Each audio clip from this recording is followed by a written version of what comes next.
Oke, halo semua, ketemu lagi sama gua di RNF Channel. Semua bisa kalau belajar. Baik, di video kali ini gua akan bahas materi kedua tentang modeling state space dengan objek RLC yang disusun secara paralel. Kalau misalnya teman-teman lihat dari video kemarin, mungkin tidak jauh berbeda. Yang membedakan hanyalah paradigma awal serta state variable yang kita tentukan. Karena di sini gue coba inputnya adalah sebuah arus dan outputnya adalah sebuah tegangan. Kalau kemarin kan inputnya tegangan, output tegangan. Sekarang gue coba rangkai sedikit berbeda ya. Gue punya di sini sumber arus, sebuah sumber arus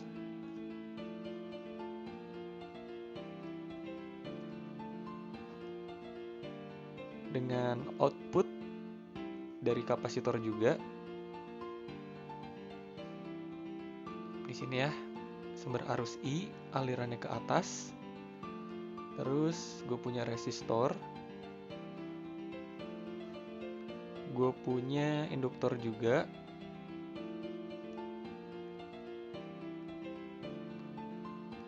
Dan terakhir adalah, kurang bagus.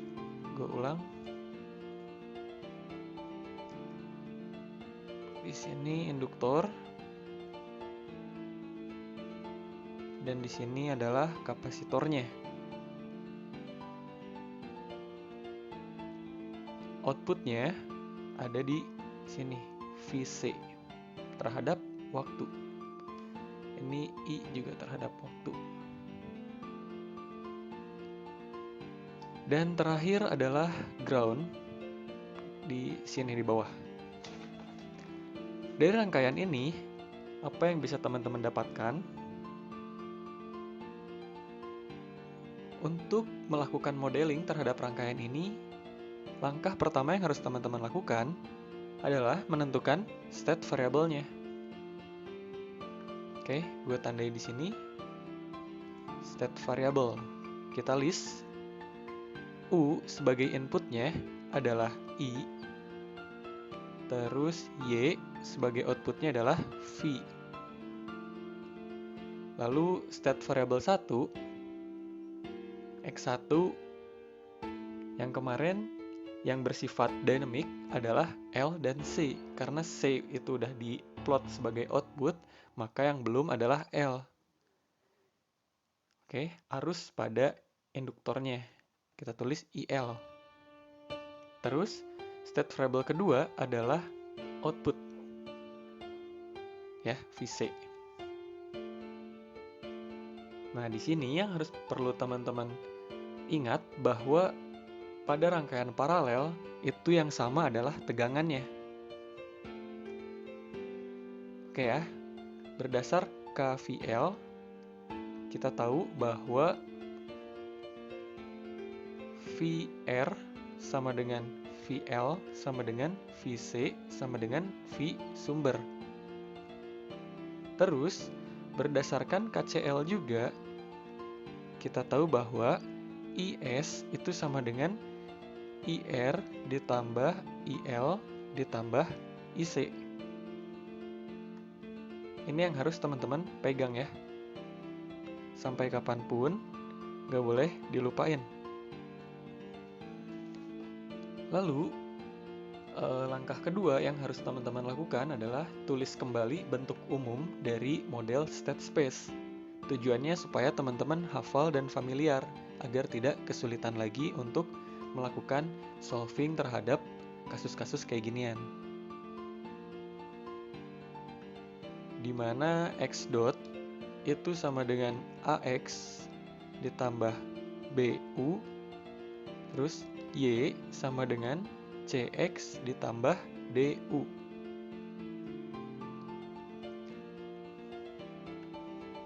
A, B, C, dan D itu adalah matriks. Dan X atas sama X bawah itu merupakan state variabelnya, dan U adalah input. Oke ya. Terus, langkah ketiga yang harus teman-teman lakukan adalah menurunkan atau menentukan model fisis dari rangkaian ini. Teman-teman lihat dari persamaan 2 ini dapat kita tulis ulang. IS sama dengan IR, lihat di sini. Untuk mendapatkan IR, maka kita dengan mudah menuliskan V per R ditambah IL ditambah IC. Kayak gitu ya. Kita perlu membuat catatan kecil juga, di mana IC itu sama dengan C dV per dt. Terus VL sama dengan L dI per dt. Ini adalah sifat dari kapasitor dan induktor yang memiliki karakteristik berubah terhadap waktu. Oke ya. Kita tulis lagi di bawahnya. Berarti IS sama dengan V per R ditambah IL ditambah IC itu tadi C dikalikan dV per dt. Nah, lalu kita plot variabel-variabel yang kita telah tentukan barusan, di mana IS itu menjadi U, terus V itu menjadi X2, ini sama ya, tegangan pada rangkaian paralel itu sama, per R, ditambah IL-nya adalah X1, ditambah C dikalikan dV per dt. Berarti dikalikan dengan X2 dot. Karena X2 sama dengan V, maka V dot itu turunan dari V itu adalah X2 dot. Oke, jelas ya. Dari sini bisa kita substitusikan bahwa X2 dot sama dengan U minus X1 per C minus X2 kalikan 1 per RC. Oke, kita telah berhasil menentukan X2 dot. Maka selanjutnya, kita hanya tinggal menentukan X1 dot.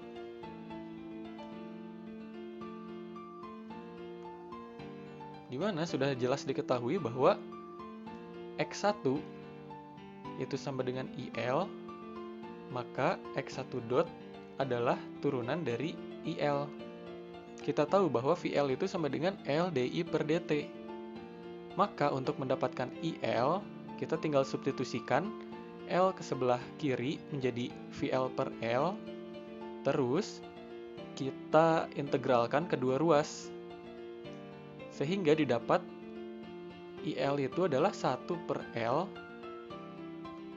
integral dari VL kalikan dt. Sehingga turunannya adalah 1 per L dikalikan dengan VL. Atau dengan kata lain kita dapat tentukan X1 dot itu sama dengan 1 per L dikalikan dengan X2. Step berikutnya, teman-teman kelompokkan ke dalam bentuk matriks.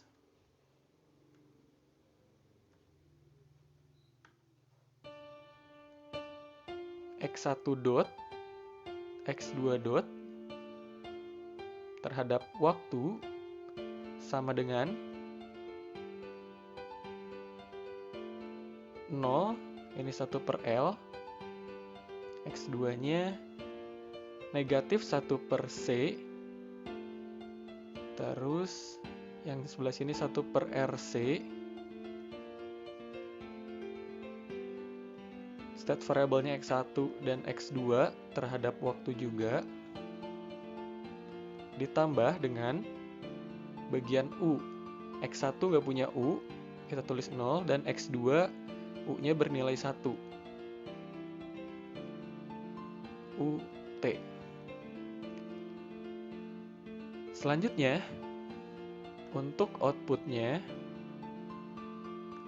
kita punya Y sama dengan V. Berarti Y sama dengan X2. Maka langsung saja kita tulis X1-nya 0, X2-nya 1.